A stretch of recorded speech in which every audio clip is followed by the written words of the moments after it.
My favorite story of all time. So Si, believe it or not, he used to smoke. He smoked for like 30-something years. Then he had a heart attack while we were duck hunting one time, like 8 years ago. And did not leave the duck blind. That's a whole nother story, really funny too, but not really funny, not I funny, guess. But, scary. Anyway, so he had just gotten back. He was stationed in Germany for like 12 years in the Army.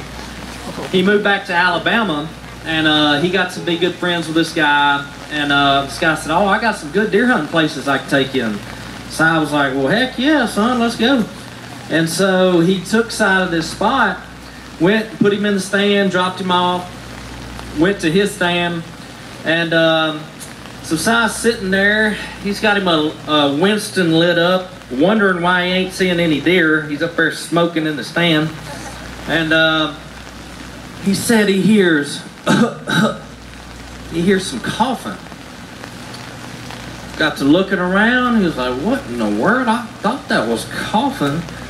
He said about 5 minutes later, he hears it again. He's like, "I guess that guy came to pick me up. I don't see him anywhere, but what in the world is that coughing?" He said the third time, he said it was right underneath him, and he looked down. This is Si's story now. It was a 30-inch wide buck, which would be like a Alabama state record, probably a world record, I don't know. He said, "Oh, he looked like a baby elk." And he said, what had happened was, I took a big drag off that Winston, and this wind gust, the way it was blowing it down there, and he was just taking big drags off my cigarettes. You gotta love Si. I said, "Si, what did you do?"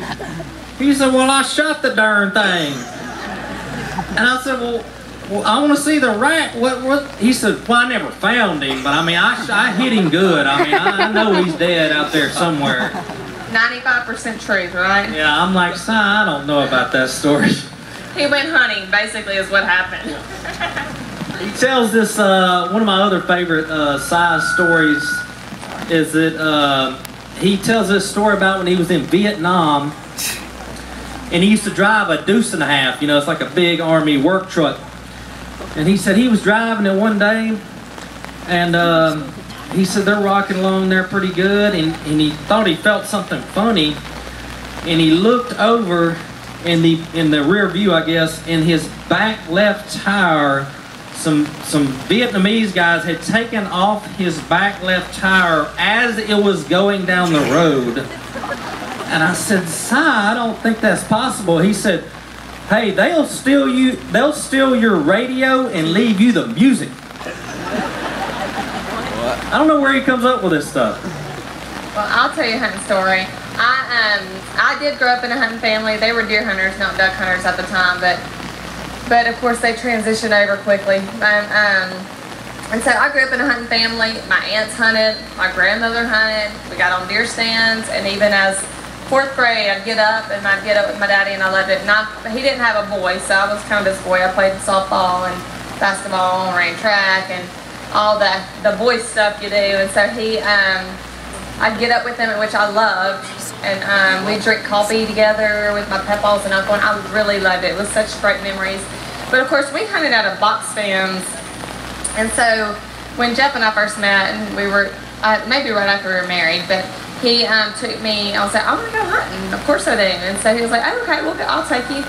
So he takes me, and he sets me on a tree. First of all, it's like swarming with mosquitoes wherever we're at. That's Louisiana, I'm sorry. It was bad. And then he takes me to like a tree limb, and he was like, "Just sit on this tree limb with like," and there's like spiders crawling everywhere. It's bugs everywhere. I was like, "What? This is not how you deer hunt." Like, I was like used to a box stand where you can have like a little Coke and some snacks with you, and that's yuppie hunting. That's what she's talking about. Hey, that's what I was used to. So, which I think now there's box stands on the land, and so I think that he really just did that so I would never ask him to take me back. I think that was the. I will never admit to that, but you know, things happen. And then my first duck hunt, I don't know if y'all watched, was it on the Outdoor Channel? Okay.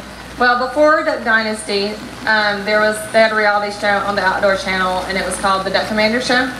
And it was mainly the men, very little of the wives. I think my 30th birthday was on there. Was it birthday, anniversary?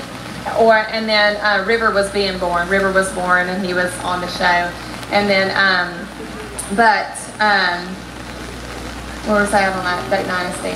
Get started. Oh, okay, my first hunt. So anyway, we did this hunt on that show, and it was our first, like, the guys brought the women on a hunt, and it really was my first duck hunt, and nobody prepared me, like, for really what to do. So I'm sitting in this duck blind, and of course Willie and Corey are there, and me and Jep, and I think somebody else, maybe Al and Lisa,